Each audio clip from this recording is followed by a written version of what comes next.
Bien, pues buenas tardes. Vamos a continuar con lo que hemos estado trabajando en las sesiones pasadas. Y necesito que me comenten qué es lo que vamos a abordar. David, por favor. Hoy nos toca abordar lo referente a la distribución física de una empresa. Profesor, la clase pasada vimos algunos principios sobre el arreglo físico de las empresas. También quedamos en que uno de nuestros compañeros iban a exponer el tema en teoría y luego íbamos a tratar unos problemas que nos dejó para práctica. Parte de los ejercicios que se dejaron tienen que ver con la contextualización de lo que vimos en teoría. Esas respuestas o esas soluciones a las que ustedes llegaron a través de la aplicación de los principios de lo que dice la teoría para la distribución física de las empresas, traté de hacer los ejercicios lo más parecidos a la realidad, ¿no? Entonces, tienen algún contexto que vamos a solucionar o que ustedes van a darle, a donde van a aportar una solución y ver cómo se aplican dichos principios. Entonces, Ángel, por favor, necesito que expongan lo que referente a la distribución física de las empresas u organizaciones productoras de bienes y servicios. Bueno, pues buenas tardes, compañeros. Nosotros somos el equipo de Six Sigma y estamos integrados por mi compañera Lisbeth, mi compañero Eric y su servidor Ángel. Nosotros vamos a presentar el arreglo de las instalaciones y manutención.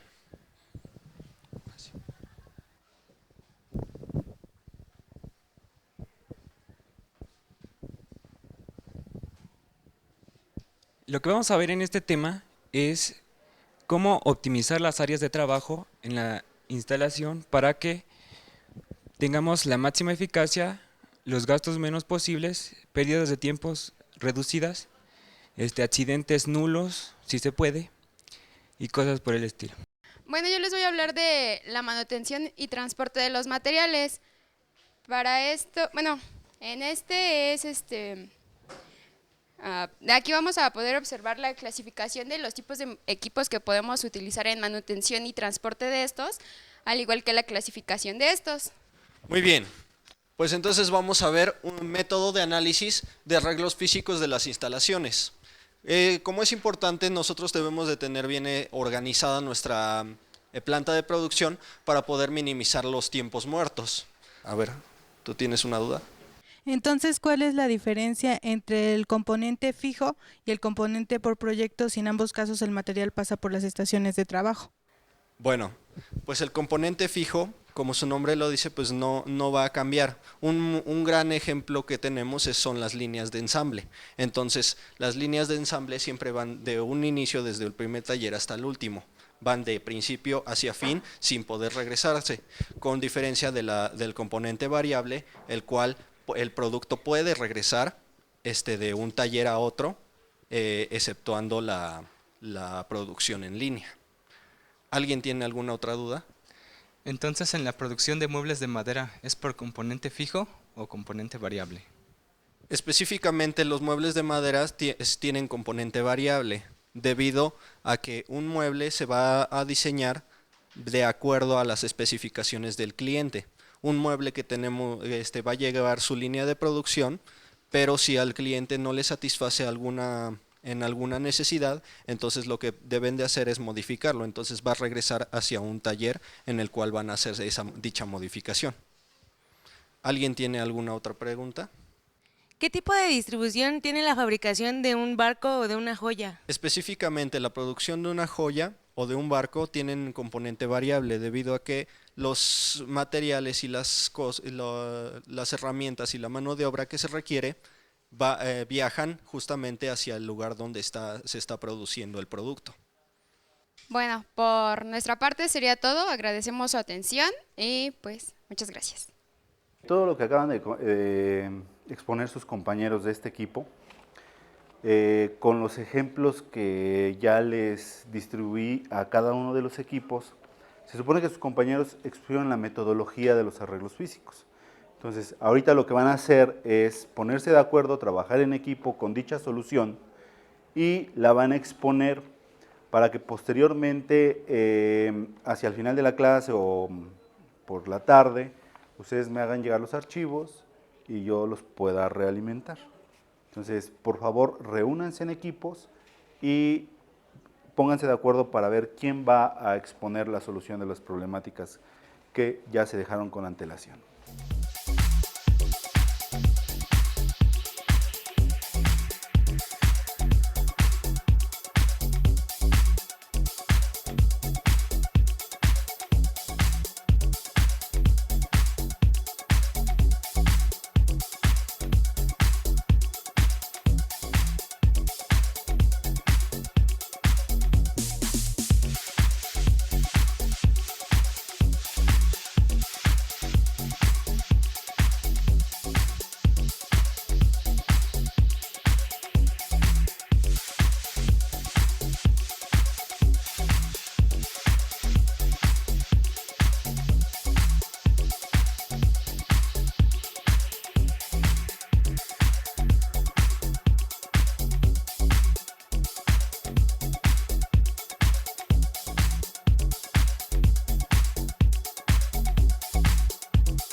Ya pudieron trabajar estos ejercicios, de hecho los resolvieron ya en el transcurso de la clase, de la última clase y esta. Entonces ya tienen la solución, ya ahorita se pusieron de acuerdo para ver quién va a pasar a exponer las soluciones. Van a hacer énfasis en el indicador principal, que es la eficiencia del arreglo físico. Recuerden que una eficiencia, tal como lo expusieron sus compañeros, por abajo del 50% quiere decir que muchas cosas se están haciendo mal en la empresa, no hay un buen arreglo físico, y una eficiencia cercana al 100%, se están haciendo bien las cosas. La eficiencia del 100% es utópica, como tal en un proceso productivo siempre habrá mermas, por lo tanto no existe. A nivel de teoría sí puede existir, pero en la realidad difícilmente vamos a ver una eficiencia. Después, incluso hacia el final de la clase, les voy a compartir un artículo que yo les llamo aperitivo, que tiene que ver con algo relacionado con el tema para poder detonar la reflexión, ¿no? Y ahí van a ver, por ejemplo, un par de tendencias de lo que se está haciendo específicamente con la industria de los autos, que fue donde nació la teoría de los arreglos físicos, para ver qué es lo que está pasando en una tendencia, vamos a decir, internacional y lo más actual. Entonces, le pido de favor al equipo de Itzel, David y Arturo que puedan exponer la solución a la que llegaron. Bien, compañeros, nosotros somos el equipo llamado Los Conocidos. Somos mis compañeras Itzel Alejandra, Arturo y un servidor, David Gerardo. Igual seguimos con el mismo tema, arreglo físico y eficiencia. El problema fue, un ingeniero busca minimizar los recorridos necesarios en una empresa de juguetes. Sí, nosotros somos el equipo de sonido líquido y les vamos a presentar nuestra solución del problema. Bueno, les voy a leer el problema. Un taller de maquinaria planea moverse a un nuevo lugar. El nuevo espacio presenta una serie de departamentos y el objetivo primordial es colocarlos de tal manera que se disminuya la distancia entre los departamentos que presentan mayor comunicación, ya sea de mano de obra y o material. Buenas tardes, compañeros, nosotros somos los ingenieros RT y pues nuestro problema fue el siguiente. Una empresa que se dedica a la confección de ropa para niños desea saber el arreglo físico que debe tener su proceso de transformación. Somos el equipo de creadores y les vamos a presentar la solución que obtuvimos. El problema es, una empresa que se dedica a producir lámparas desea minimizar los recorridos para su fabricación. Los recorridos que se requieren se presentan a continuación. Bueno, nuestro ejemplo es el de una fábrica de muebles produce muebles de dormitorio A y de cocina B. Estas dos categorías de productos se elaboran en 9 talleres diferentes.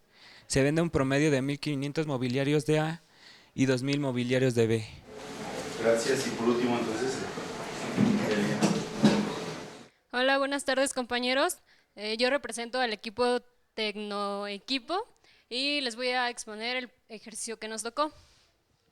Bueno, este dice, una compañía produce 6 productos que se transportan entre 10 departamentos de operación dentro de su actual planta de producción y está planeado construir el siguiente año una nueva instalación de producción en una nueva ubicación y desea diseñar una disposición física de planta para la nueva instalación. De gran importancia para la nueva disposición física es la cantidad total de productos mensuales que se mueven entre los departamentos de operación. Bueno, aquí tenemos un total de 10 talleres, que son estos. Bueno, en esa parte se pueden alcanzar a leer los 10 talleres y en esta parte podemos ver que de estos 10 talleres solo movemos a 5 de esos 10. Entonces, por eso nada más hay del 5 al 10 en la parte de arriba. Y estos son los números de desplazamientos que hay. Ahora vamos a construir una matriz, que es la primera etapa. Y bueno, aquí se van representando el número de desplazamientos entre cada uno y nos da un total de desplazamientos ideales de 39,000. Para construir la segunda etapa es la matriz triangular. Y bueno, ¿le regresas por favor a la anterior? Bueno, como podemos ver, en la siguiente se van a representar el número de desplazamientos que hay de taller en taller. Por ejemplo, aquí de 3 a 6 tenemos que hay 2,000 desplazamientos y también de 6 a 3 tenemos que hay 0. Entonces, en la casilla 3 y 6 solamente se van a representar los 2,000, que es la suma de los 2,000 más los 0 desplazamientos que hay ahí. Y bueno, así es como se va a llenar cada uno de esos espacios. Y bueno, para hacer estos numeritos, se cuenta 1, 2, 3, 4. Y así en cada uno de estos.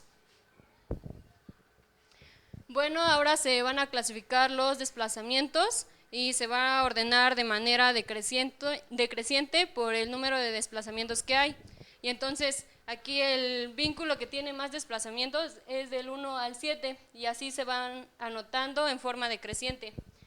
Y este es el diagrama de paralelepípedos que al que se llegó con esa tablita. Aquí lo podemos ver. Después lo pasamos a una gráfica de alvéolos y es esta. Y ya, entonces este sería el arreglo físico final. Y bueno, por ejemplo, para la siguiente tabla tenemos que contar el número de desplazamientos que hay entre cada vínculo. Por ejemplo, creo que me piden entre el 4 y el 5. Y entonces lo que hice fue contar una unidad de aquí a aquí, otra unidad de aquí a aquí y otra de aquí a aquí. Entonces serían 3 desplazamientos, que es lo que muestra en la siguiente tabla. A ver.